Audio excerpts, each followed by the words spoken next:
አልየእለከ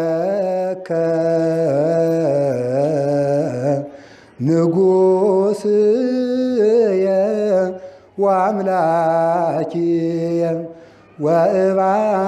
ወእባርክ ለስምከ ለዓለም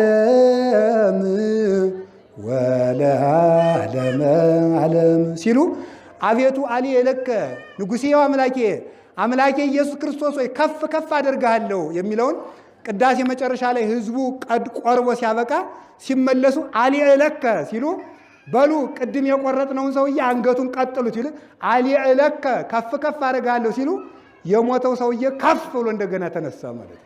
በቅዳሴው ሞት አስነሱ ማለት ነው። በቅዳሴው ሞት አስነስተውበታል።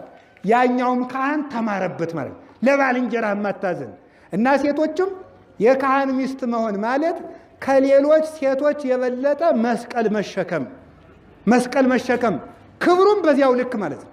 ክብሩም በዚያው ልክ ነው። ስለዚህ የእግዚአብሔር ቤተሰቦች ተሳፍራችኋል ከክርስቶስ ጋር።